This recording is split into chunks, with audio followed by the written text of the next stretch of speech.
नमस्कार, मैं दीप्ति स्वागत करती हूँ आपका मेरे यूट्यूब चैनल में। और काफ़ी टाइम से मैंने जो है वीडियोस नहीं बनाए थे और लगभग 6 से 7 महीने हो गए हैं। कुछ ऐसी प्रॉब्लम्स आ गई थी, जैसा मैंने आपको पहले बताया है कुछ वीडियोस में, कि हमारा जो घर था वो रेंटेड था और कुछ इश्यूज़ ऐसे आ गए थे जिसकी वजह से सडनली मुझे अपना जो घर है वो चेंज करना पड़ा। तो घर को चेंज करने के बाद में 2-3 महीने जो मेरे निकले हैं वो थोड़े से ऐसे ही निकले थे, जिसमें शायद थोड़ा बहुत मुझे ऐसा लगता है कि मैं डिप्रेशन में भी आ गई थी। कुछ रिलेशंस में भी, मतलब जो मेरे कुछ फ्रेंड्स थे उनके साथ मेरे कुछ इश्यूज़ हो गए थे, तो जिनके चलते मैंने जो चीज़ें हैं उनसे बिल्कुल मूव ऑन कर लिया था, बिल्कुल अलग हो गई थी। अभी जाके 7-8 महीनों में मैंने अपने आप को पूरा तरह से सँभाल लिया है और अब मैं फिर से अपने काम पर फ़ोकस करना चाहती हूँ। तो सबसे पहले, जैसे अब काफ़ी टाइम हो गया है, तो मैं आपको अपने बारे में फिर से एक बार कुछ छोटा-सा इंट्रो देना चाहती हूँ। मेरा नाम दीप्ति जैन है और मैं जो है ज्वेलरी का वर्क करती हूँ, हैंडमेड ज्वेलरी बनाती हूँ। मीनवाइल मैं आर्ट वर्क भी करती हूँ, क्राफ्ट से रिलेटेड जो है वर्क है वो करती हूँ, और अपना जो भी थोड़ा बहुत समय बचता है तो उसमें मैं ये वीडियोज़ बनाती हूँ। तो लॉ ऑफ़ अट्रैक्शन पर ही मैंने अभी तक जो है वो वीडियोज़ बनाए हैं, और लॉ ऑफ़ अट्रैक्शन पर क्योंकि मैं बहुत ज़्यादा विश्वास रखती हूँ, इसीलिए मैं उसी से संबंधित वीडियोज़ बनाती हूँ। तो लॉ ऑफ़ अट्रैक्शन के बारे में जो भी मैंने पहले बताया था, उन्हीं सब चीज़ों को मैं अभी रिपीट नहीं करना चाह रही हूँ। मैं आपसे सिर्फ अपनी एक छोटी-सी जर्नी के थ्रू फिर से लॉ ऑफ़ अट्रैक्शन का एक मेरे साथ जो मिरेकल हुआ है, वो मैं आपसे शेयर करना चाहती हूँ। मेरे साथ एक्चुअली ये हुआ था कि हमारा जो फ्रेंड सर्कल है उसमें कुछ हो गए थे, कुछ छोटे मोटी बातें ऐसी हो गई थी जो मुझे अच्छी नहीं लगी थी। और ऐसा मुझे लगता है कि वो जो भी चीज़ें हुई थी उसमें मैं सही थी, लेकिन मैं अपने आप को सही साबित कर नहीं पाई थी, या मैंने करना चाहा ही नहीं था। तो मैं उन सब चीज़ों से मूव ऑन कर दी थी और घर भी वहाँ से फिर हमने शिफ्ट कर दिया। सेम प्रीमाइसेस में हम लोग रह रहे हैं, लेकिन हम लोगों का जो बिल्डिंग है वो अदर साइड में है। तो अभी मैं वहाँ शिफ्ट हो गई हूँ। मैंने सिर्फ़ अपने भगवान से यही चाहा था, लॉ ऑफ़ अट्रैक्शन में भी मैंने यही यूनिवर्स से मांगा था कि मैं किसी को कोई सफाई नहीं देना चाहती हूँ, या फिर ऐसा कुछ मैं नहीं करना चाहती हूँ कि मैं किसी के ऊपर ब्लेम करूँ और चीज़ों को जो है प्रूफ करूँ। मुझे इन सब चीज़ों में अपना टाइम वेस्ट नहीं करना था, क्योंकि मुझे नहीं लगता कि अगर आप सही हो और आप सफाई दे रहे हो तो सामने वाला आपको सही मान ही लेगा। कभी कभी ऐसा होता है ना कि कुछ चीज़ें हमको समय पर छोड़ देनी पड़ती हैं, तो मैंने अपने यूनिवर्स पर अपनी जो भी चीज़ें हैं वो छोड़ दी थी। आज इन सब चीज़ों को करीब 6 महीने हो गए हैं, और 6 महीने के बाद में अब मैं इतनी शांत हो चुकी हूँ, इतनी कूल हो चुकी हूँ, मेडिटेशन, लॉ ऑफ अट्रैक्शन पर विश्वास करके। और ये मिरेकल ही है कि जिन चीज़ों से मैं आउटकम नहीं कर पा रही थी, उन सब चीज़ों से आउटकम करने में मुझे सबसे ज़्यादा जो हेल्प मिली है वो मेडिटेशन से मिली है, और यूनिवर्स पर फेथ करके मिली है, जो मैं डेली अपने चीज़ें रिपीट करती थी, थैंक यू बोलती थी यूनिवर्स को। जैसा मैंने आपको पहले भी बताया है, तो कोई भी, अगर आपकी लाइफ में कोई भी प्रॉब्लम है, छोटी बड़ी जैसी भी कोई भी समस्या है, तो एक बार विश्वास करके देखिए लॉ ऑफ अट्रैक्शन पर और यूनिवर्स पर। आपकी जो भी प्रॉब्लम्स है ना, उनका सॉल्यूशन भगवान के पास है।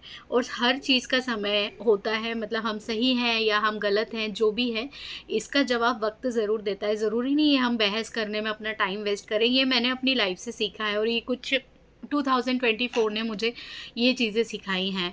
2023 तक भी शायद मैं इतनी परिपक्व नहीं थी माइंड से, और 24 में भी शायद नहीं थी, लेकिन 24 ने जाते जाते मुझे ये सब चीज़ें सिखाई हैं कि अगर आप सही हो तो खुद को सही साबित करने में भी अपना टाइम वेस्ट मत करो, कुछ चीज़ों को समय पर छोड़ दो।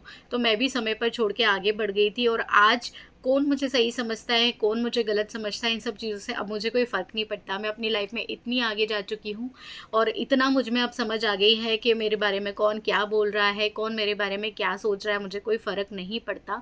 तो आप भी अगर लाइफ में कहीं पर भी अभी स्टे लिए हुए हैं, या कोई भी ऐसा इश्यूज़ चल रहा है रिलेशनशिप में, फ्रेंडशिप में, या फिर अदर किसी भी आपका जो है ग्रुप है, कहीं पर भी कोई भी प्रॉब्लम चल रही है, तो उन सब चीज़ों से आउटकम कीजिए, भगवान पर भरोसा रखिए, यूनिवर्स पर भरोसा रखिए। हमारी सारी प्रॉब्लम का सॉल्यूशन यूनिवर्स के पास में है।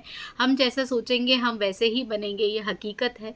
मैंने जैसा सोचा, मैंने जैसा चाहा, मैं आज वैसी बन गई हूँ। तो आप भी जैसा सोचेंगे आप ऐसे बन जाएंगे, बिल्कुल। आप बस जब भी कोई ऐसी परेशानी आए तो आप बस ये बोलिए, thank you so much universe. अगर आज ये सब चीज़ें नहीं होती तो जो मैंने लर्न किया है, जो मैंने सीखा है इस समस्या से, वो शायद मैं सीख नहीं पाता या सीख नहीं पाती।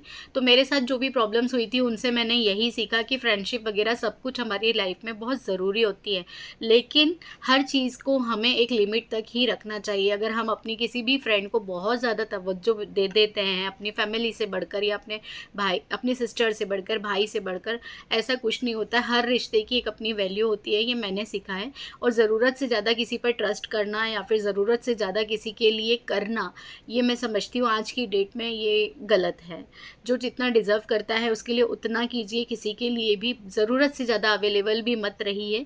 अपनी एक लिमिट बनाकर रखिए। और आपकी जो दुनिया है, अगर आप मैरिड हैं तो आपका मायका, आपका ससुराल, आपके भाई बहन और बाकी जो आपके मेन रिलेटिव्स हैं, जो आपके ब्लड रिलेशन हैं, लाइक आपकी सास, आपकी ननंद, देवर, देवरानी, इनसे ये जो हमारा जो सराउंडिंग एरिया है ना, इन तक ही हम अगर रहें तो ज़्यादा बेटर है। बाहर के जो लोग हैं, फ्रेंड्स वगैरह, सब कुछ मैटर करते हैं, लेकिन क्या होता है ना, 10-12 फ्रेंड्स रखने से बेटर है कि कोई एक ऐसा हो जिससे हम अपने दिल की बातें कर सकें, जिसके सामने हम बिना पर्दे के आ सकें। तो मेरी लाइफ में एक फ्रेंड मेरी जो बचपन से थी, जो हम लोग फर्स्ट क्लास में पढ़ते थे, तब से लेकर आज तक मेरी शादी हो गई है, उनकी शादी हो गई है, तब अभी तक हम लोग फ्रेंड हैं। और उसके बाद में जो अभी जो मैंने आपको इंसिडेंट बताया कि फ्रेंड सर्कल में कुछ चीज़ें ऐसी हो गई थी, तो ये वो फ्रेंड्स है जो हमारी जो सोसाइटी है, इसी में मेरा एक सर्कल बना था। तो इन सब चीज़ों से मैंने ये सीखा कि ये सब सिर्फ भीड़ है, ये हमारे जान पहचान वाले हैं, ये दोस्त नहीं है हमारे। फ्रेंडशिप को परिपक्व होने में भी बहुत टाइम लगता है। जैसे मैंने अपनी फ्रेंड के बारे में बताया कि फर्स्ट से लेकर अभी तक है, तो वो मेरी ज़िंदगी के उतार चढ़ाव को जानती है, मैं उसकी ज़िंदगी के उतार चढ़ाव को जानती हूँ। तो हम दोनों एक दूसरे का उस तरह से रिस्पेक्ट करते हैं, एक दूसरे को उस तरह से समझते हैं। चलते चलते अगर रास्ते में कोई हमें मिला है, मतलब हमारी लाइफ की जर्नी में आधे रास्ते में अगर कोई हमें फ्रेंड मिले हैं, तो उन्हें तो ये पता ही नहीं है कि हम किन रास्तों से चलकर आए हैं, या हमने क्या परेशानियां अपनी लाइफ में देखी है, हम किस तरह से उनसे आउटकम किए हैं, क्या क्या चीज़ें हमने फेस किए।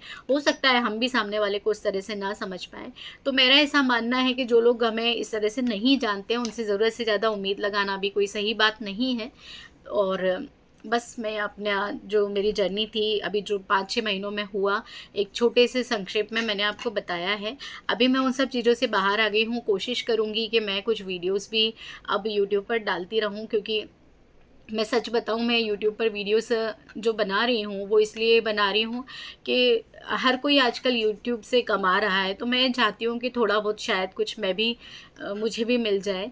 तो इसलिए मैं ये वीडियोस वगैरह बनाने में इंटरेस्ट ले रही हूँ। अदरवाइज़ समय नहीं मिल पाता है, तो मैं हफ्ते में 2 या 3 वीडियोस ही बनाऊंगी।